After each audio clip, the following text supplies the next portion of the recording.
bem com vocês? A Pro espera sinceramente que sim, que vocês estejam muito bem em casa, se cuidando e a partir de agora estudando também, tá bom, meus amores? Aproveito para deixar aqui registrado que eu estou com muitas saudades de vocês, ok? Então, vocês sabem que eu sou professora de História e Geografia, né? Estamos na aula aqui de História e eu começo deixando aí uma mensagem para vocês. A história ou a geografia é a história no espaço. E a história é a geografia no tempo. O que essa mensagem nos diz, né? Aí, o que ela traz pra gente? Eu queria colocar, né? E ela traz pra gente a necessidade, né? E a relação que essas duas disciplinas têm. Elas são disciplinas que elas são complementares, né? Então a gente precisa entender o contexto histórico, né, para observar as transformações geográficas. Não tem como, né, dissociar. Elas são interdependentes. Uma depende da outra, tá bom? E por isso eu estou aqui na missão de conduzir nossos estudos no 9º ano, que é assim a série, né, que eu acho extremamente fantástica. Por quê, meus amores? Porque a missão nossa aqui no 9º ano é fazer com que vocês entendam por que é nossa, porque eu trago aqui, né, as indagações, mas vocês têm que ter um nível de pesquisa e de busca superior, porque vocês são 9º ano, tá bom, meus amores? E o contexto que vocês estudam é aquele contexto que vai levar vocês aí, vai estar com vocês para a vida toda. Então, a gente estuda o contexto do século XX.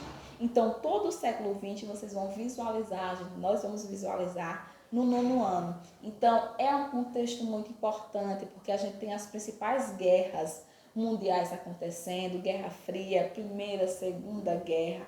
O contexto da formação do Brasil enquanto república também se dá no século, né, 20. Então, é um contexto muito tumultuado, com muita informação, que nos torna o que a gente é hoje. Então, falando isso, eu trago, como eu sempre faço para vocês, a introdução de por que estudar história. Então, por que a gente tem essa disciplina, né, na escola, né, no nosso currículo aí acadêmico? Porque a história, ela tem aí a missão da gente fazer essa análise, da gente observar os fatos que aconteceram no passado, como ele reflete nos nossos dias. Qual é a contribuição disso nos dias de hoje? A gente não surgiu do nada, tudo tem um contexto histórico. Nós somos, né, fruto, nós somos resultado aqui desse contexto histórico. Então, tudo está aí ligado. A história, ela não pode nunca ser negada. Ela tem que ser estudada, analisada, né, e percebida aí nos dias atuais. Então, é essa a finalidade da nossa disciplina, ó, básica. E, né, eu trago para vocês a questão da distribuição, como eu já falei para vocês, da nossa, né, ementa desse ano. Então, é o contexto totalmente do século XX. E o século XX, ele começa com o quê? O século XX, ele só é século XX, né, como a gente costuma dizer de fato, a partir da Primeira Guerra Mundial. E o nosso primeiro capítulo fala justamente disso. Primeira Guerra Mundial e Revolução Russa. Porque são fatos históricos que estão conectados no mesmo período ali histórico acontecendo e espaços geográficos diferentes, mas estão aí dentro do contexto histórico. Vamos estudar a Primeira Guerra Mundial todinha hoje? Não, né? Então, eu vou dar só uma instigada para vocês, porque, como eu falei para vocês, vocês têm que ser pesquisadores nesse 9º ano, tá bom? Para que a gente consiga cumprir direitinho a nossa missão. Primeiro ponto que eu queria trabalhar, a Europa antes da guerra, tá bom? Qual era o contexto aqui político? O primeiro ponto que eu destaco aqui era a diversidade política que existia naquele momento. Então, a gente costuma dizer que naquele momento a gente tinha uma ordem mundial multipolar. Por que, professora, multipolar? Porque a gente não tinha uma nem duas potências mundiais que comandavam as demais. A gente tinha um contexto de várias potências. Por isso, uma diversidade política, tá bom? Então, eram muitos países querendo mandar. Se a gente pensar hoje, qual é o país que tem aí um poder, né, maior? Todo mundo vai pensar nos Estados Unidos. Alguns até, a China também está ali no par, né? Mas você percebe que a gente consegue se direcionar qual é o país mais poderoso do mundo hoje. Então a gente já pensa nos Estados Unidos. Naquela época, se eu fizesse essa pergunta, eles não teriam essa direção. Por quê? Porque a gente tinha uma diversidade política gigantesca, meus amores. Outro ponto são os regimes democráticos, que se baseavam principalmente ali na França e Inglaterra, e os regimes também autoritários, que já aconteceram naquele momento. Aí eu cito, né, o Império aí alemão e também o antigo e extinto Império, né, austro-húngaro. Então, era um contexto também de muita divergência com relação a conduzir essas sociedades. Então, tinha um formato somente diferente.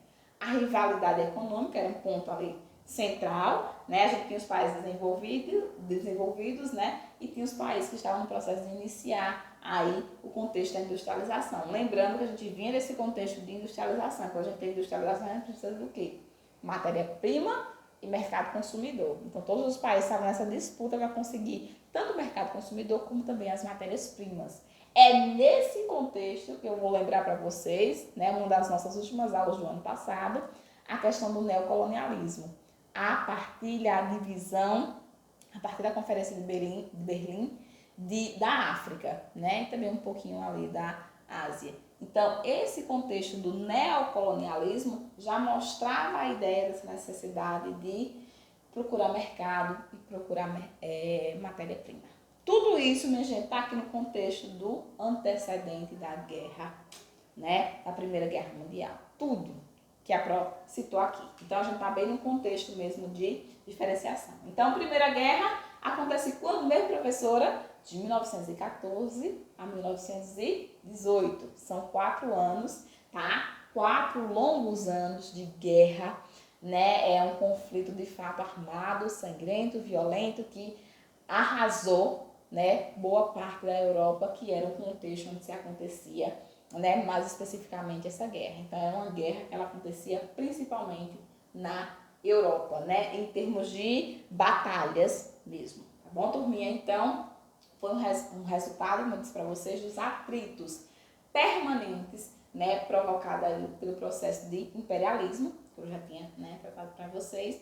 Ela começa no dia 28 de julho de 1914 e ela vai terminar no dia 11 de novembro de 1918, com a vitória da Tríplice Entente, tá bom, meus amores? Que nesse contexto aqui estava formada por, né, França, Inglaterra e Estados Unidos, tá bom? Lembrando que a Rússia também já tinha feito parte dessa tríplice aqui, só que ela saiu para iniciar a Revolução Russa, né, e cedeu aí, vamos dizer assim, o espaço para os Estados Unidos. Então, coloque, e aí vocês vão observar isso lá, aqui abaixo no slide, né, quando eu faço a divisão. Quem era que disputava, meus amores, nessa Primeira Guerra Mundial? A Tríplice Aliança, que era formada aqui por Alemanha, a Áustria e a Itália, tá bom, meus amores? Então, formado aqui por esses 3 países, e a Entente, que era formada, como eu falei para vocês, por França, Inglaterra e Rússia. No início, na finalização, a Rússia sai para a Revolução Russa e dá espaço aqui para os Estados Unidos, tá bom? Um conflito extremamente sangrento, como eu falei para vocês, violento, que deixou aí um saldo de vidas perdidas gigantesco. Esse era o contexto de Primeira Guerra Mundial. Para a gente finalizar, eu vou reforçar os antecedentes dessa Primeira Guerra, né? Como é que estava antes. Primeiro processo, alguns países estavam extremamente descontentes com o processo do neocolonialismo, ou seja, a partilha da Ásia e da África, principalmente quem estava descontente, arrasado, revoltado. A Alemanha e a Itália não se aguentavam, não estavam dando conta desse processo aí. Primeiro ponto é isso, né? Enquanto isso, enquanto eles estavam arrasados porque ficaram de fora, não receberam território nenhum desses continentes, né, que estavam aí sendo divididos, a França e a Inglaterra estavam aí, ó, a todo vapor, dominando essas regiões que ganhavam esse processo de partilha, de divisão, tá bom? E ainda mais, né, tava aí com o mercado consumidor garantido, matéria-prima garantida, então isso levou aí uma rivalidade. Então tava esse contexto aí de rivalidade entre esses países por conta dessa partilha aí da África e da Ásia. Outro ponto era a corrida armamentista, ou seja, todo mundo estava se armando até não querer mais no contexto de industrialização. Então, a indústria bélica estava muito forte, então todo mundo, né, tinha poder. Na verdade, quando eles começam esse processo de Primeira Guerra Mundial, todo mundo diz, vai ser um processo lento, porque eu estou muito bem equipado. Só que eles não sabiam que os coleguinhas também estavam. Então, existia uma corrida armamentista muito grande. Todo mundo estava com poder bélico, né, bem consolidado.